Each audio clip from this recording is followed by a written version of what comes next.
Olá a todos, meu nome é Michel Spira, eu sou professor aposentado do Departamento de Matemática da UFMG, fui coordenador do Comitê de Provas da OBMEP de 2005 a 2013 e atualmente continuo como membro desse mesmo Comitê de Provas.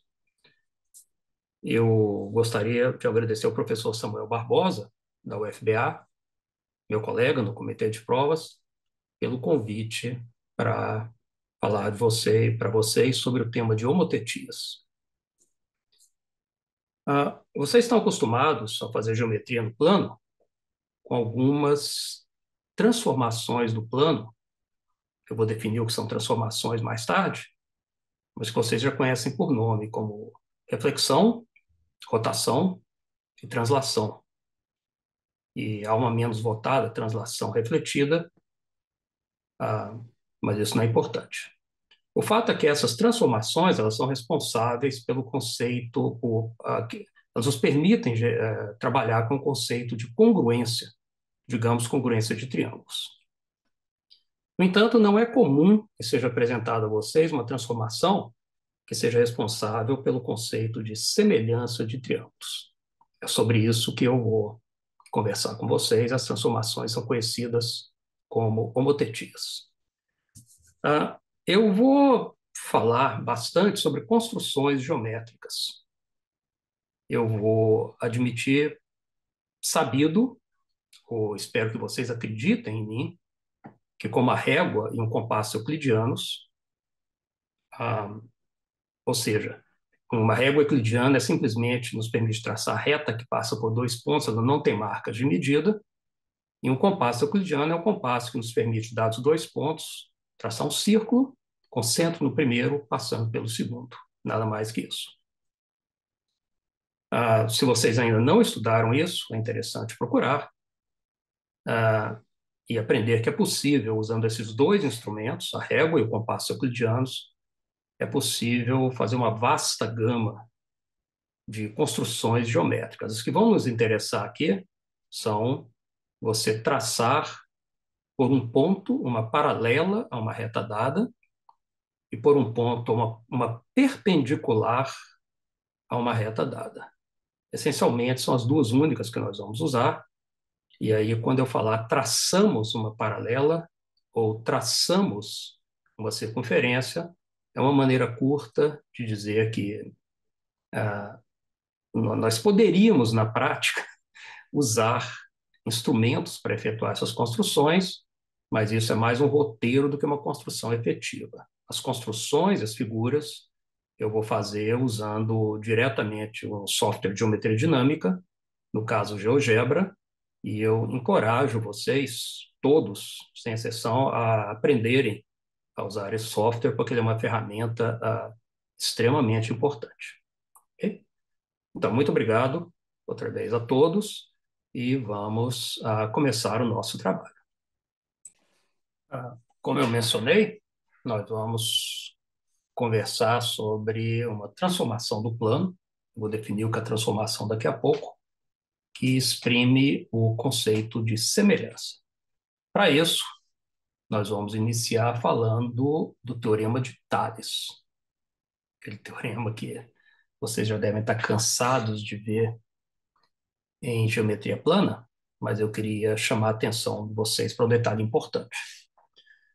O teorema de Tales, nós vamos ilustrá-lo com a figura abaixo, onde eu tenho duas retas concorrentes em O, e dois segmentos AB e CD com extremos nessas duas retas.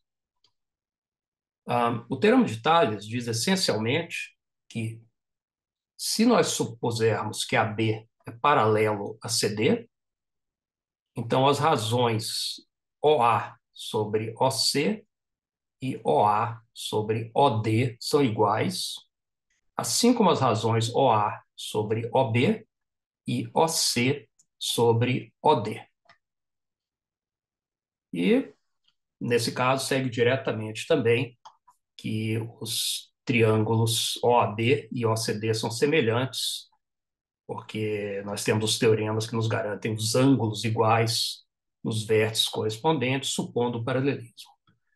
O que não é muito explorado nos textos básicos de geometria plana é que a recíproca também é verdadeira, ou seja, se OA sobre OC for OB sobre OD, então os segmentos AB e CD são paralelos. Assim como se OA sobre AB for igual a OC sobre CD, então os segmentos AB e CD também são paralelos. Dessa maneira, o teorema de Tales é um teorema rico, porque ele estabelece a conexão entre uma propriedade numérica da figura, umas razões entre segmentos, e uma posição relativa de segmentos, no caso, o paralelismo. Então, essas transformações são muito úteis, em geral, em geometria plana. Essa equivalência de uma condição numérica com uma condição geométrica. Eu coloquei o CD do lado de cá também, porque tudo que eu falei se aplica quando AB e CD estão em opostos, por assim dizer, com relação a O. Eu poderia até ter desenhado os segmentos com A nessa reta desse lado e B nessa reta do lado de cá, mas não adianta ficar complicando a figura à toa. O princípio é bem claro. Então, tudo que eu falar daqui para frente pode ser entendido como um comentário sobre o Teorema de Tales. Ok?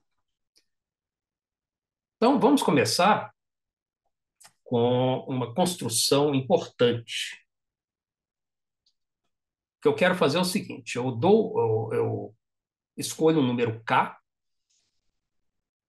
escolho dois pontos O e P, eu quero determinar o ponto P' de tal modo que OP' seja igual a K vezes OP. Eu quero que esse ponto esteja na reta determinada por O e P. Então, o que eu faço? Eu traço uma reta qualquer, passando por O, que não coincida com a reta OP. Nessa reta, eu marco um ponto de tal modo que OP seja uma unidade de medida.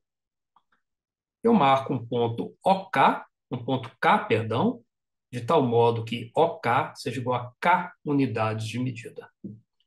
Pelo ponto 1, pelo ponto P eu traço uma reta, e pelo ponto K eu traço uma paralela à reta azul que eu acabei de traçar.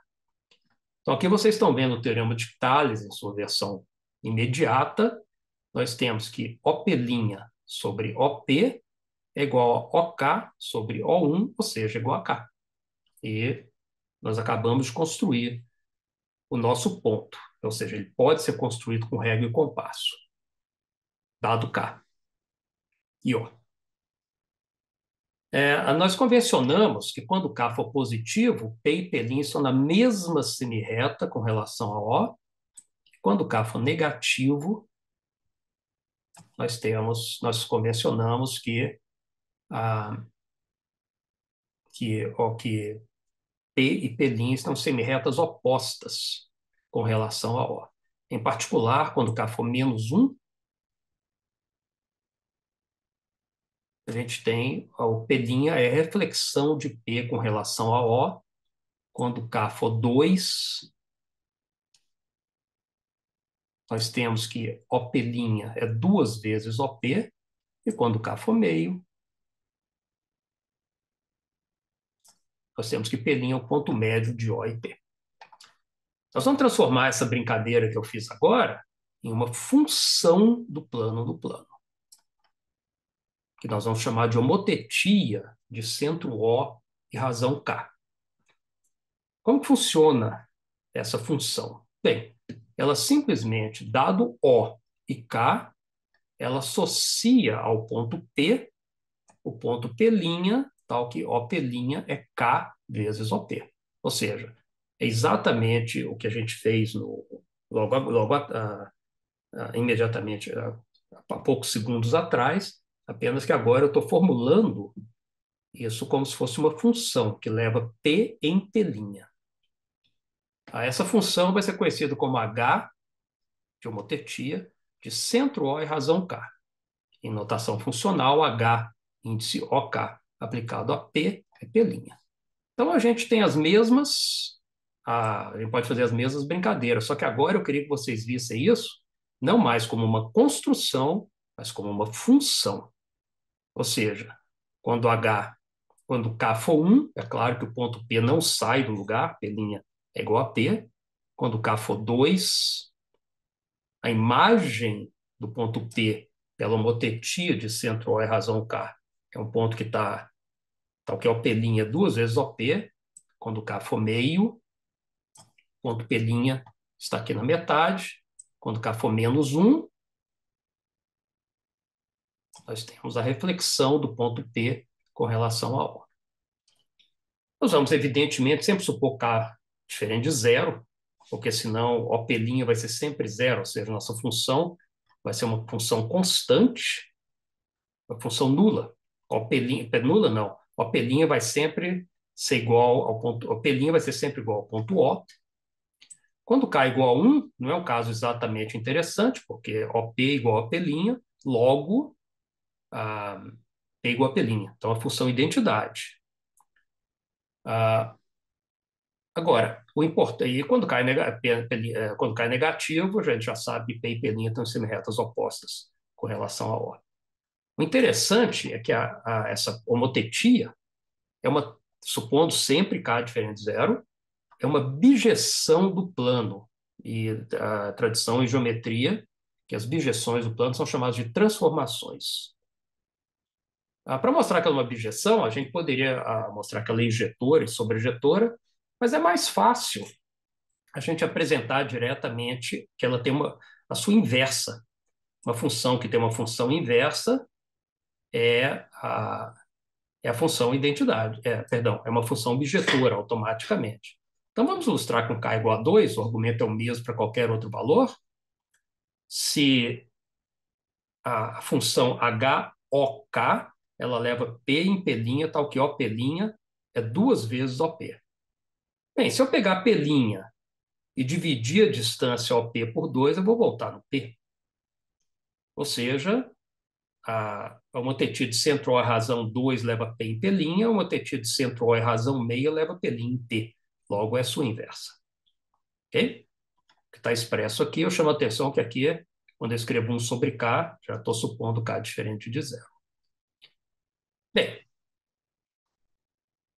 a gente pode também pensar agora o que uma homotetia faz com o segmento. É fácil ver que uma homotetia ela vai pegar qualquer ponto desse segmento PQ e vai percorrer o segmento P', ou seja, a imagem do segmento PQ por uma homotetia é o segmento P', que, por sinal, não é necessário acrescentar, já é paralelo ao segmento PQ. Na verdade, a gente pode fazer mais, a gente pode pegar as retas, a reta por PQ, que é a reta por P', e verificar que a imagem dessa reta que passa por PQ pela homotetia é exatamente a reta, a reta que passa por P'. Então, dessa maneira, uma homotetia leva retas em retas, e mais que isso, leva uma reta e uma reta paralela a ela. A gente pode elaborar um pouco sobre esse tema, pegando, por exemplo, triângulos. Ups, desculpem. Uma coisa aqui não deu certo, desculpem. A gente pode, por exemplo, pegar triângulos. Eu esqueci de apagar, foi essas setas aqui, que não tem a menor importância agora. A gente pode pensar em triângulos.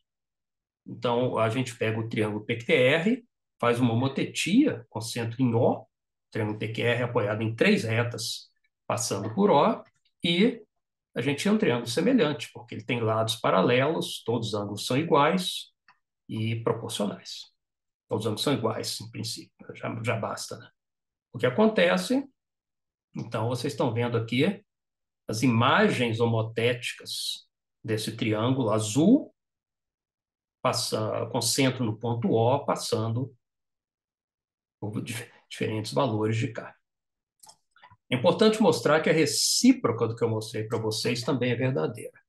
Uma vez dados dois triângulos de lados correspondentes, respectivamente paralelos, de lados respectivamente paralelos e semelhantes, então existe o centro, uma homotetia que leva um triângulo no outro, e o centro da homotetia é, obviamente, obtido como o ponto comum às retas ligando pontos correspondentes. Isso, na verdade, isso exige demonstração, que é uma demonstração bastante simples, usando o teorema de Tales, e eu não vou. Ela é bastante, como eu falei, é bastante simples, nós vamos deixar ela como exercício. Bem, agora a gente pode brincar com essa ideia de homotetia, porque se ela leva triângulos semelhantes em triângulos semelhantes, então ela vai levar polígonos em polígonos semelhantes. Então, por exemplo, um quadrado por uma homotetia vai sempre ser um quadrado.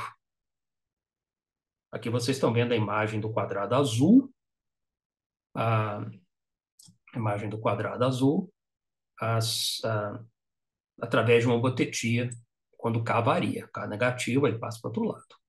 Okay? Isso também se aplica a círculos, evidentemente. Não tem nenhum problema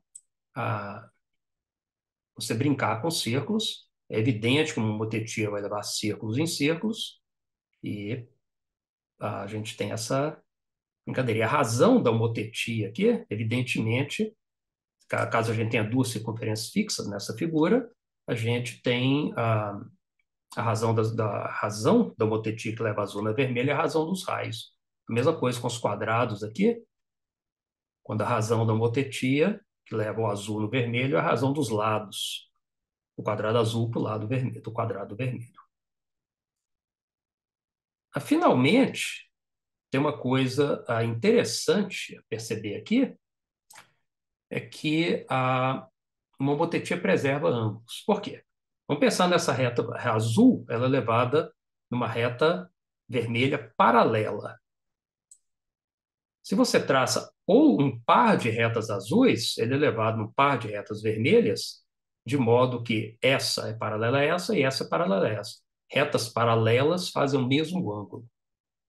Então, uma coisa importante numa homotetia é que ela preserva ângulos entre retas. Aqui vocês podem ver que isso... Eu estou tomando, por exemplo, os ângulos agudos, né? Então, essa é uma propriedade importante de uma homotetia, mas é simples, porque ela preserva paralelismo, logo preserva ângulos. Nós vamos usar muito frequentemente que ela preserva ângulos retos.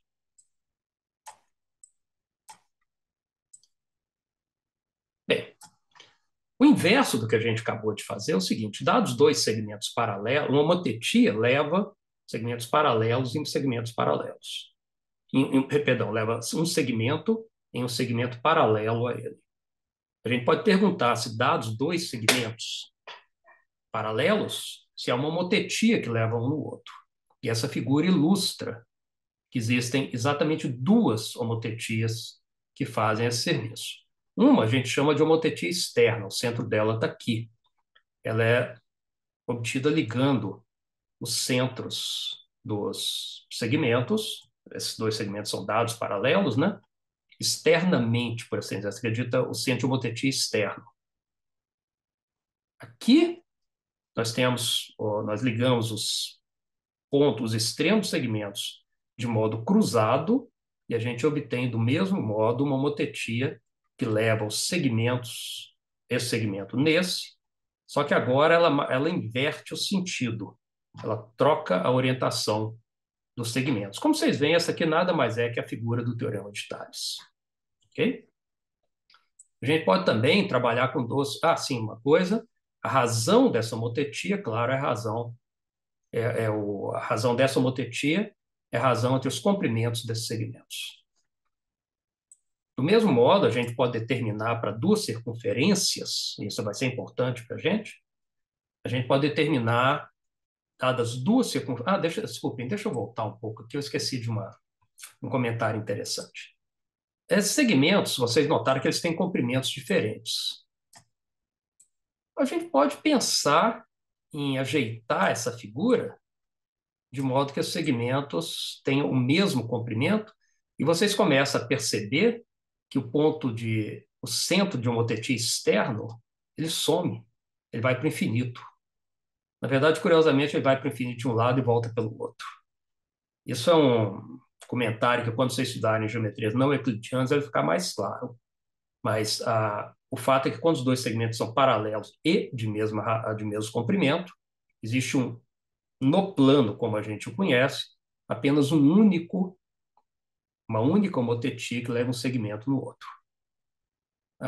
Bem, a gente costuma dizer que existe a outra também, só que o centro está no infinito e ela é, de fato, uma translação.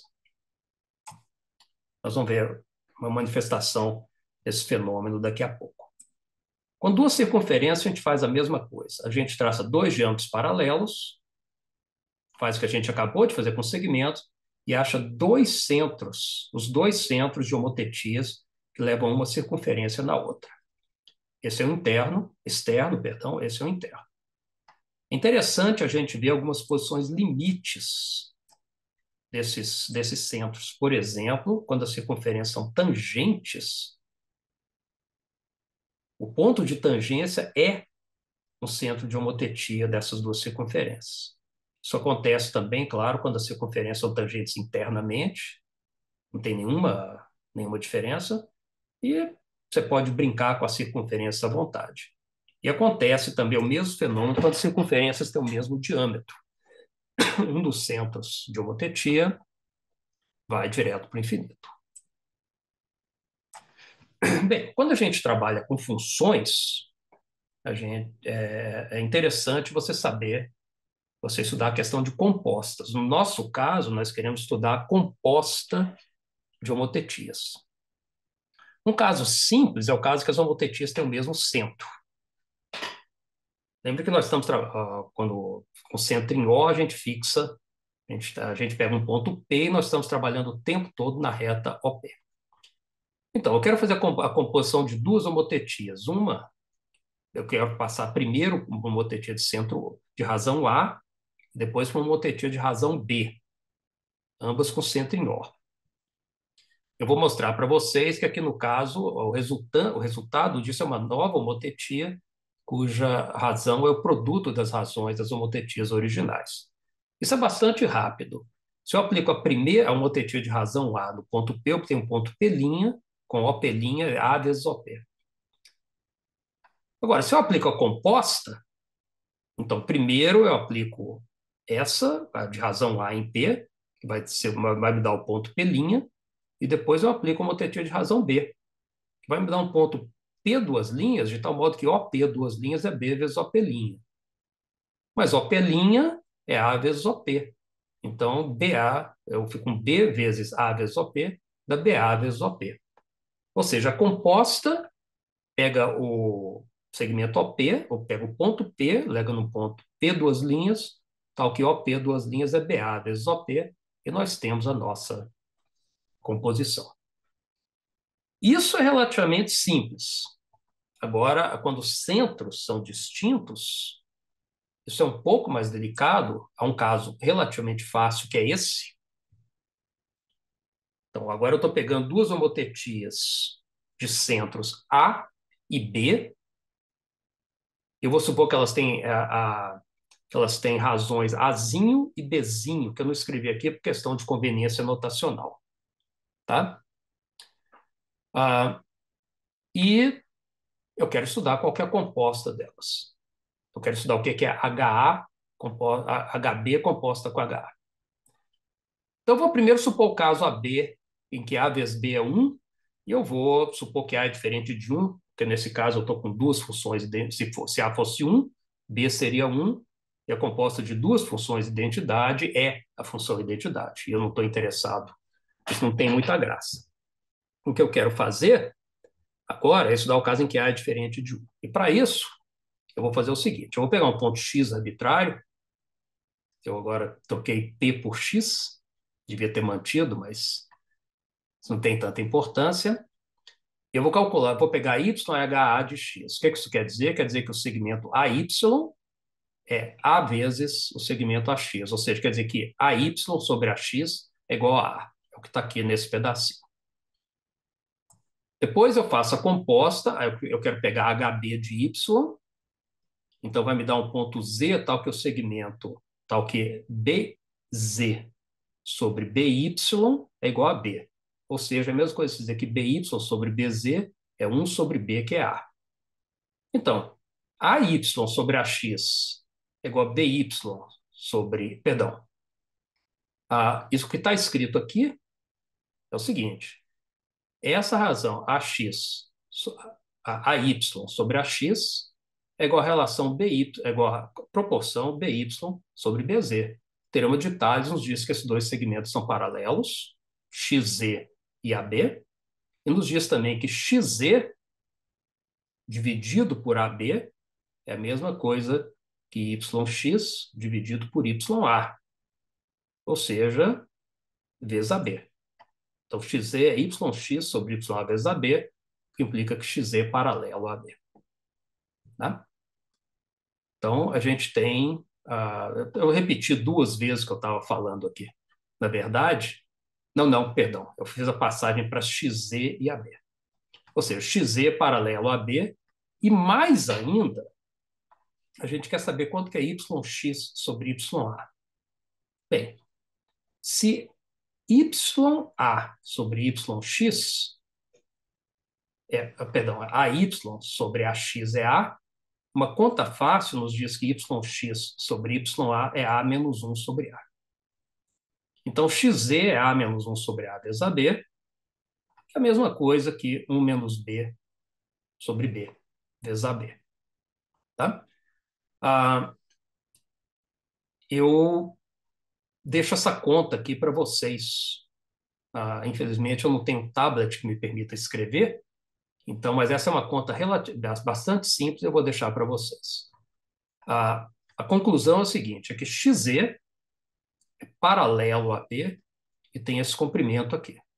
Então, esse vetor XZ, na verdade, é uma translação. Ele efetua a transformação que leva x até z é uma translação, e nós sabemos qual translação que é. Uma translação que é o vetor AB multiplicado por A menos 1 sobre A ou por 1 menos B sobre B.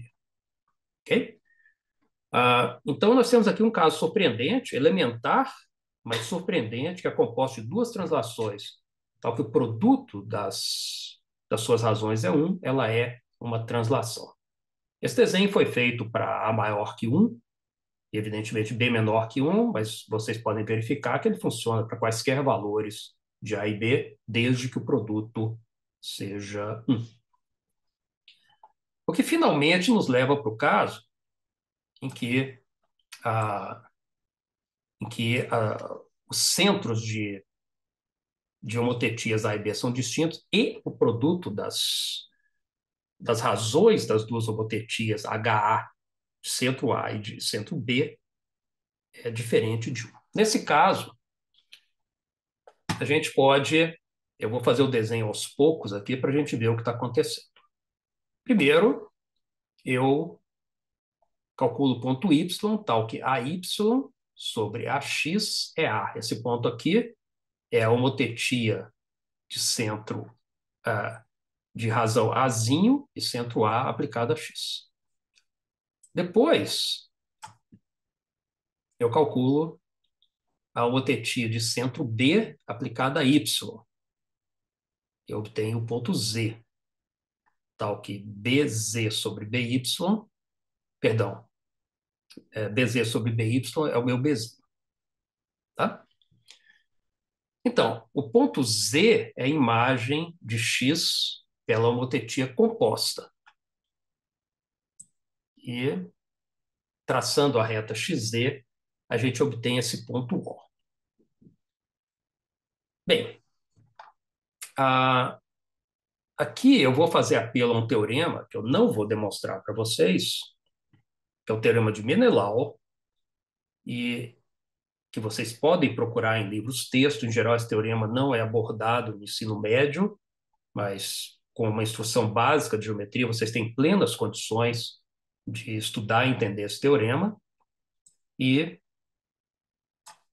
a gente aplicando o teorema de Menelau ao triângulo ABY. Vocês podem acreditar em mim, tá? E com essa transversal, o teorema de Menelau, ele permite nessa configuração aqui, se a gente conhece, por exemplo, se a gente conhece, bem, é difícil de descrever, se a gente conhece algumas proporções que aparecem nesse desenho, a gente conhece a proporção que nos interessa, digamos assim. Aqui, então, a gente tem que, se você aplicar o teorema de Menelau no triângulo ABY, usando a transversal XZ, você obtém que OA sobre OB é 1 menos B sobre B, que multiplica 1 menos AB. Podem acreditar em mim, a conta é um pouco longa, tá? Mas o curioso é que isso mostra que OA sobre OB é uma constante. Não tem nada a ver com a posição do ponto X. Ou seja, esse ponto O, como a gente conhece a proporção A sobre OB, ele é unicamente determinado. Eu estou falando isso, inclusive, levando em conta os possíveis sinais de A e B. O teorema de Menelau, ele lida com segmentos de orientações opostas, que são supostos com sinal um positivo, outro negativo. Tá? Então, isso é difícil de acreditar, mas eu posso mexer esse ponto X aqui à vontade e vocês notem que o ponto O não sai do lugar. Tá? Então, esse é um fato que eu não vou demonstrar aqui, porque senão a gente ia perder muito, muito, muito tempo e exaurir a paciência de vocês. Então, outra vez, por favor, consultem o Teorema de Menelau, uma fonte boa, um bom texto de geometria, e verifiquem essa afirmativa. O Teorema de Menelau, agora aplicado ao teorema OAX, usando a transversal BY, ele nos fornece que OZ sobre OX é A vezes B. Isso é incrível, é verdade. Então, isso nos mostra, basicamente, que Z é imagem homotética de X por uma transformação de centro O e razão AB. Ou seja, isso eu não escrevi aqui, deixa eu escrever para vocês. Isso quer dizer que a homotetia de centro B de centro B e razão AB, desenho, composta com a homotetia de centro A e razão A, é igual a homotetia de centro O e razão AB.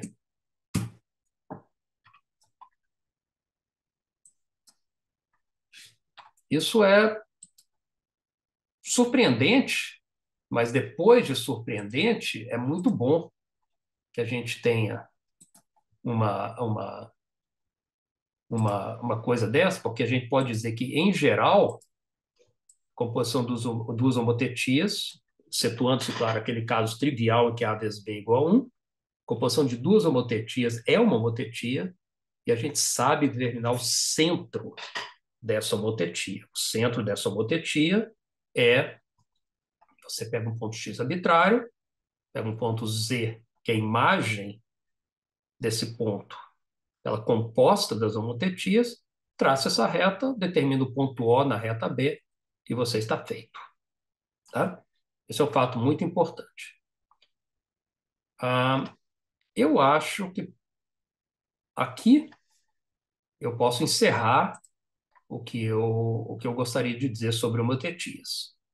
A partir de agora, nós vamos passar para a resolução de alguns problemas para que vocês apreciem como que a homotetia, o conceito de homotetia contribui para a resolução de problemas de geometria plana. E, claro, homotetias podem ser generalizadas para outras dimensões, mas nós vamos até o plano.